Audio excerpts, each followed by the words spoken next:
Hi, my name is Abigail. I'm a senior at Nova Christian Academy, and today I'm here with my mentor, Ashok Bandar. He's been practicing physical therapy for over 50 years, and he has worked in various countries, including India, Denmark, and the United States. And today we will be talking about pain and pain management within alternative medicine. And the systems of alternative medicine that we will be focusing on are Ayurveda and acupuncture.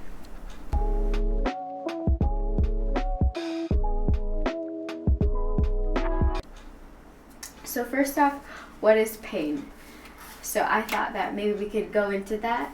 But first, pain can be experienced in so many different ways, right? Pain is something which is uncomfortable, you don't like the pain. It can be felt like a stabbing, burning sensation on the skin, and inside the body, if it is the pain, then it feels like burning, like cramping inside, muscles cramping or tummy cramping or headaches, like bursting or, busting. So those kind of, but the pain is very unpopular. But I think pain is very important to have. It's a defense mechanism from the body. It's not a bad thing to have because it teaches you, it saves you from different, injuries, different ailments. If you don't have the pain, then you can be running around with burned fingers and broken toes and broken fingers, because you won't feel the pain. You're not retracting your arm or fingers away from the thing which is causing you pain. So pain is a very important defense mechanism in the body, and it is also a learning process for the body to learn which are the harmful stimuli around, which are the harmful areas, which are the harmful agents around you. You have to be careful that from. So that way, this pain is a defense mechanism, and it is like you told. Pain can be felt in different ways. Mm-hmm. There are some receptors, there are some sensors in the skin and inside the body, which are called nociceptors, right. And they are the one who feel the pain, and then the pain stimuli get together from there in the form of electrical impulses through the nerves. If I'm, poking my finger, there are nociceptors here. Nociceptor means they are nerve endings, and those nerve endings get stimulated by burn, by pinprick, by cut, or by abrasion, those kind of things, and it will travel across my arm through the nerves, and it goes into the spinal cord, and in the spinal cord there are the dorsal horns. Those are the synapses. There are some synapses there, and those synapses act like a gate. So those synapses. The gate theory is very popular theory. It explains how the pain travels, how the pain modulates, how the pain can be decreased, how the pain can be increased. So the gate theory is that only one sensory stimuli can pass through that synapse at a time. Now we have some A fibers nerves and some C fibers. A fibers are fast, if you pinprick and you feel it and you suddenly take it away. That is done by the fast fibers who carry the stimuli, the acute, yes. Fast, it runs. But there are some slow fibers, C fibers. Like you have arthritis in the hands. You have some arthritis is low level, background kind of pain. You feel it there, but it travels through the slow fibers up. So that's the difference also between the acute and chronic pain. Right. And And you're talking about for the gate control, how the pain can be modulated through Yes. like extrasensory inputs. So like there are like physical factors and like emotional factors too. So like and like inappropriate activity level, like if you've like never worked out before, but then you suddenly decide like, okay, I'm gonna go to the gym, turn my life around, and then you start like working with like 20-pound dumbbells, like that could cause you a lot of pain because it's an inappropriate activity level. Or like emotionally, if you're very stressed out, the pain gate will be more open, so more impulses can pass through, and so you'll feel like more pain. That's right. And also what happens to the pain stimuli when it goes to the brain, then those sensory fibers, those sensory fibers, I mean, it's a sense, the pain is a sense, and that goes up into the higher centers of the brain, and it reaches to the motor centers. And reflexively, the motor sensors send the motor nerves, motor impulses back to that part, whatever is part with concern, and gives the orders to withdraw it away from the painful stimuli. That's how we say it is very defensive mechanism. We are painful, but we are drawing it back. That happens reflexively. We don't have to think about that. And that's how our nervous system works all the way.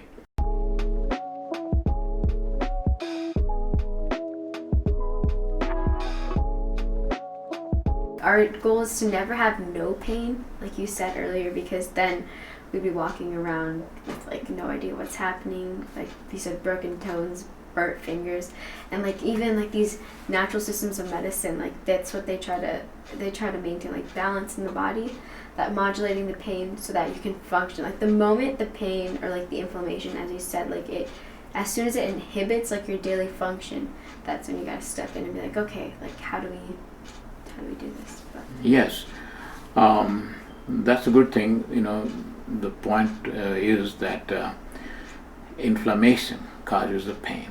Okay, so we have to modulate that. There are so many methods in our medicine and alternative medicine.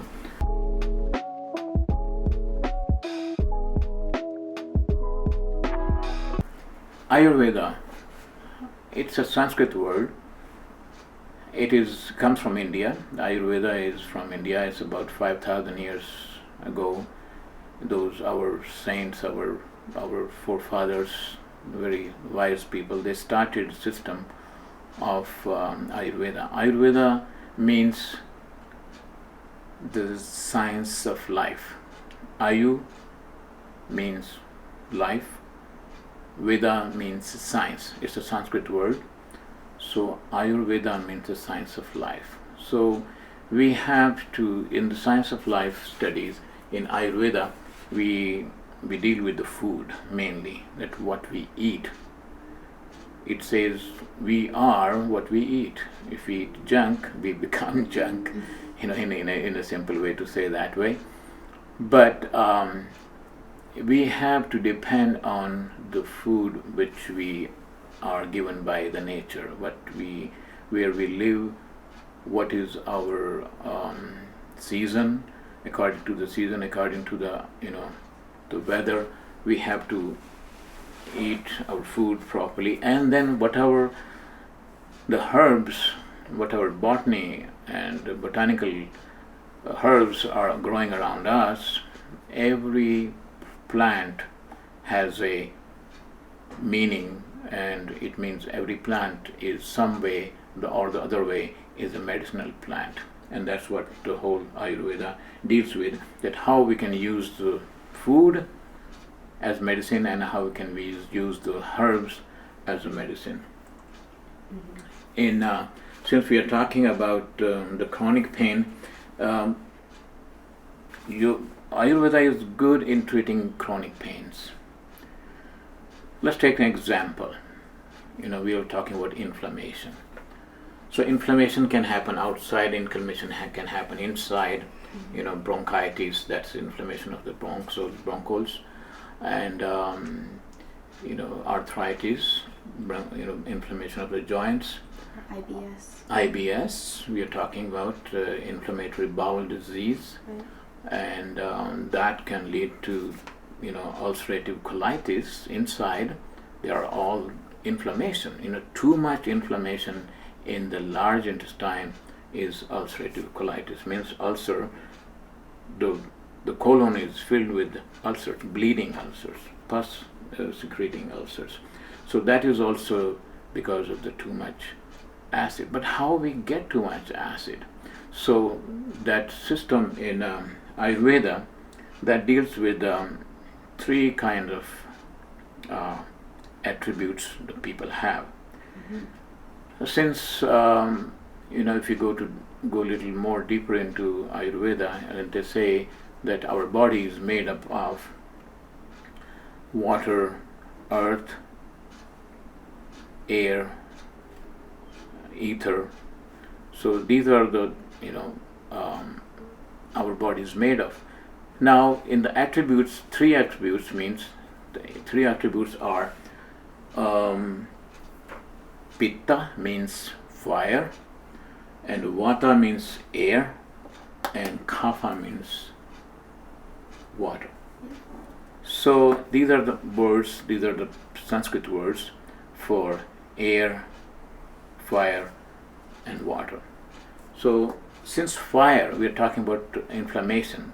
I'm not going to deal with other aspects, because what happens with Vata, what happens with Kapha, what are the diseases we have which are because of too much of water in the body, what are the diseases we have which are caused by too much air in the body, and that is separate, but we are going to deal with certain parts only because of the pain. So we are going to deal with the fire, means Pitta. What happens with the Pitta, too much Pitta in the body? And Pitta structures, they deal with like heat, like regulation, digestion, absorption, and like body systems include like the gastrointestinal system, cellular enzymes, and like hormones too. And so like you said, it's compared to like fire, but I thought that was kind of cool how it's responsible for like a lot of things, but like the main thing too is like pain, and like when it's elevated, that inflammation. Yes, all those systems, all those balance, all those these Pitta, Kapha, Vata, they have to be in balance. Right. So every element in our body should be in balance. So because those Kapha, Pitta, and Vata has some functions to do in the body. Right. For sure. And if everything works fine, then it means these three aspects, three attributes are in balance. So if Pitta is not in balance, Pitta is too much, that causes the inflammation in the body. Now we're talking about ulcerative colitis.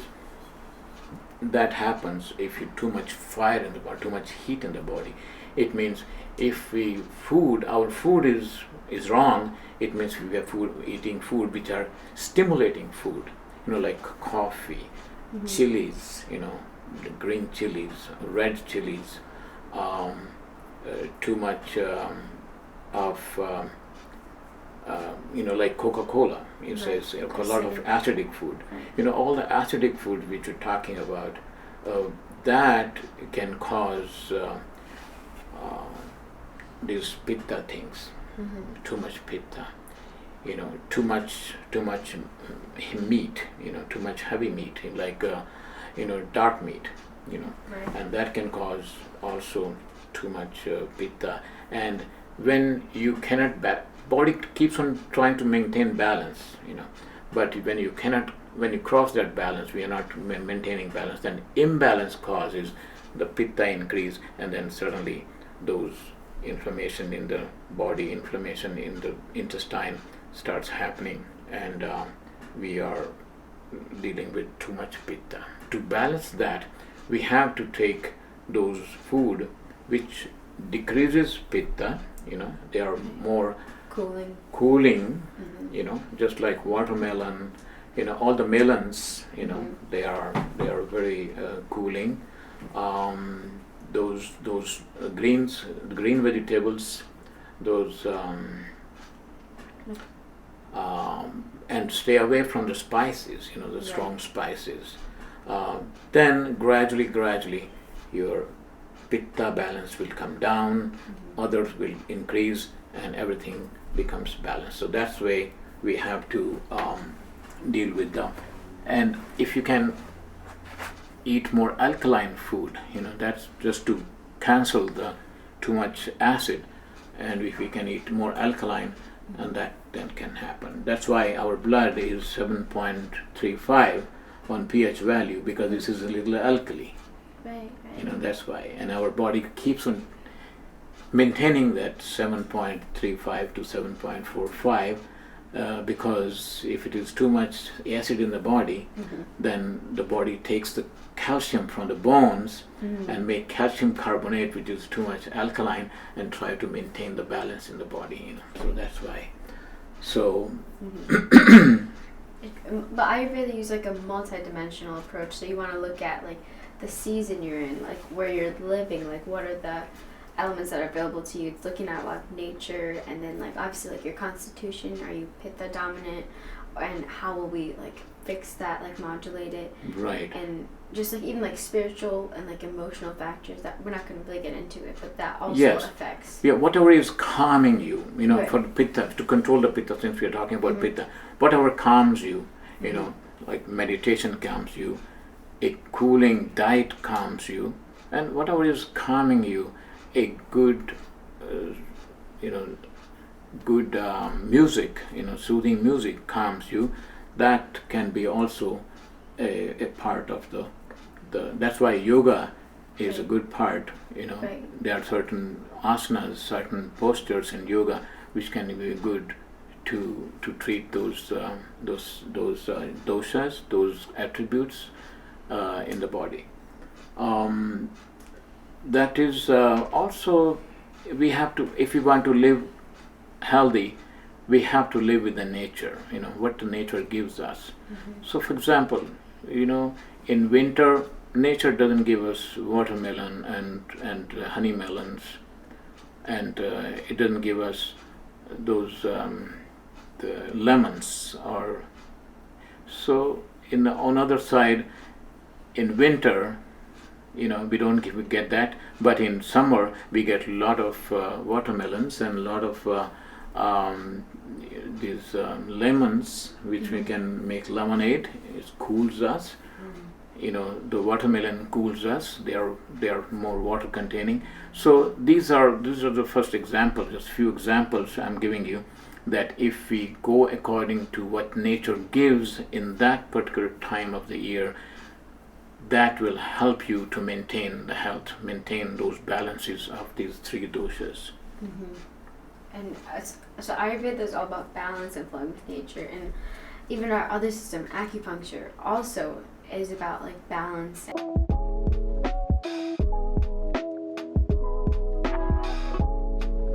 There are like energy lines in the body. They call them like meridians. And Yes. there are 14 total. So like there are 12 like bilateral meridians. That means they're on this side, that side, and then there are 2 like just the midline meridians, I call them. So the governor and conception vessel, they like go like straight down the body, and so like basically those, we target like those energy lines, right, when we're administering like acupressure or acupuncture. Yes. So, Those are energy veins, energy lines. In acupuncture language, we call them meridians. And there is no start of that whole network in the body. They are energy lines going up and down, and they are divided into yin energies and yang energies, means the female and the male, or the dark and the light. Those kind of plus or negative, those energies. So those are the energies. They keep on always moving around in the body. There's no start, there's no end. If it starts at certain point, it ends at certain point. From there, that point, it starts another point, so these energies in the body, in the front, in the back, they are going all the way. In the front, most of the meridians start from the feet and go upward, and they are yin meridians, which are going from down to up. They are yin meridians. They are more more cold meridians. They are light meridians, but in the back, mostly meridians running in the back, they are going from top to the bottom, and those are the meridians, yang meridians. We call them yang meridians. They are more, male kind of meridians, warm meridians, expanding meridians. So these meridians, they have certain points on them, and those points are the points where the meridian is very superficial under the skin. So there you can find the points. Those Chinese 7,000 years ago, they were very clever, and they devised this system, they found this system, and it is such a good system. It is still going on. It's getting more and more popular because it is effective. Otherwise nobody will use it. In the last 7,000 years, it has endured 7,000 years of the practice, and it started in the time of the Yellow Emperor in China, and those doctors in his time, they devised this system, and he asked them to document that, and this is the whole treatise about acupuncture starting from his time. It's about 7,000 years ago. So it's a very, very, very intricate system, and very dynamic system. It keeps on going all the time.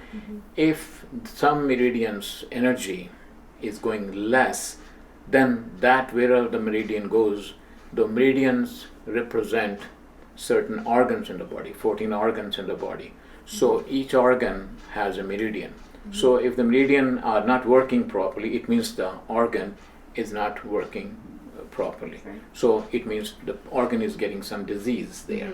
So either it could be too much energy, it could be yang, or it could be too less energy, it could be yin. Since it has to be a balance between yin and yang, so it should balance. But when it goes yin more, yang less, disease, or yang less, yang more, yin less, then the disease. So that's what whole process of is balance. Just like Ayurveda, this system is also maintaining balances. There are certain points on the body which, when stimulated, can decrease or modulate the energy in that particular organ, thereby creating a balance in the energy system. So, for example, people have headaches or toothache, for example. So there's a meridian going from the ring finger up the arm and going over the throat and crossing the jaw and going up there. So everything on that meridian, if you have pain in the wrist, or pain in shoulder, or throat pain, or jaw pain like toothache, then this meridian, this point here, is very important. This point, this is called large intestine. This meridian is large intestine, called large intestine. It starts from here, and this LI4, this is the point which is very, very sensitive. And if you press that point, it is in the web between the thumb and the index finger, right there. And if you do like this, the highest point there, in the little mound there, the highest point there, that is your point, and you can open that and press it against this bone. Press it against this bone. Don't press like this, because this is too flat. You have to be very precise. So press like the tip of the thumb, press against this bone, not in the web, but against the bone, the ring finger, the index finger's bone there. And when you press that, if you really have toothache, if you have headache, if you have shoulder pain, if you have elbow pain, you will see this is very tender, and that shows that this point needs to be stimulated, it needs to be activated, and then you press that, or you can tap it this way. We are not going into the acupuncture because the effect is the same. You do stick a needle there, or you press it, or you do like this, or you tap it. It is the same thing. We have to. Central idea is we have to stimulate that point, right, so that we can stimulate that energy moving. So, and that energy itself regulates when you press the points. So if you press the point, you will see that after a minute of pressing the point, your toothache starts subsiding, or whatever the pain is there in the shoulder, it starts subsiding. So that way, it is a very good system, very good substitute to other strong pills, strong medications.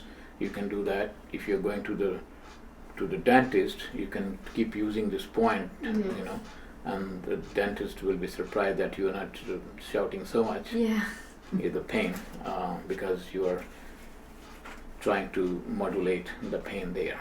Right. So there are some other points. If you have tummy ache, or groin pain, or menstruation pain, or you have a knee pain, so there's a point there.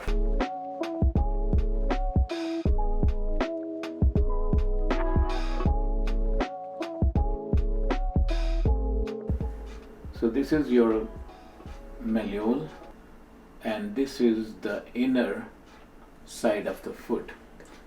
This is the inner side of the foot, and from here, your 4-finger breadth, this is the point here, from here to there, and that point will be very, very tender. It is in the center of this, and this point is very tender point. If you press or tap that point, it will be painful, but keep on doing it for about 30 seconds, and you will see that your groin pain, or your menstruation pain, or your tummy ache subsides. Now, how to find those points? There's another system. Acupuncture has a very good system of finding these points. With that system, no matter how big, how tall is the person, how small is the child, how spinkle is the lady, you can still accurately find those points. So they have a unit called, in Chinese they call Chun. In English we call it AUM, Acupuncture Unit of Measurement. Right. So Chun, or Acupuncture unit of measurement. Chun is measured by the length. I can draw here again.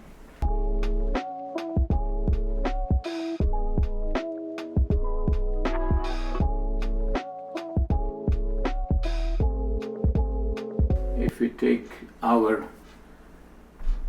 the middle finger,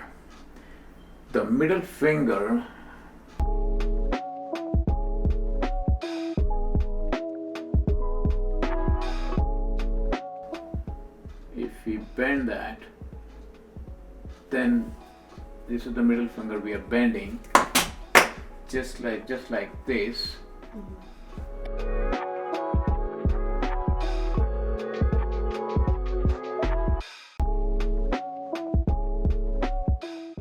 Wherever these creases of the middle finger's middle phalanx, and that distance is 1 Chun.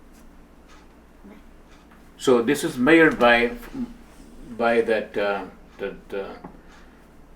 doctor, acupuncturist who's doing that for everyone, whosoever comes. That will be the measurement for that person. So it says this system, like I was talking before, from that thing, it is 3 Chun it comes to about 4 fingers of that person, 4 finger breadth of that person. It is 3 chun from that, the malleole we were talking about. So it is 3 chun from here. That will be the point for that point we are talking about. Or, in other words, that person's, if it's the lady's own 4 fingers, or man's own 4 fingers, that could be the 3 chun. That way you can find those points. So all the atlas of the points, there are hundreds of points on the body.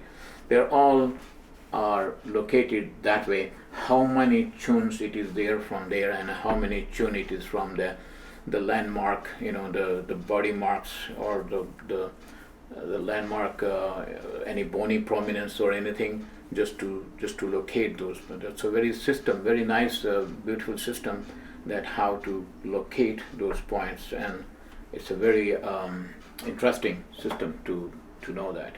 Right. So yeah, I think that's all the time we have for today. Thank you for watching, and hopefully we'll make more of these videos soon. Bye.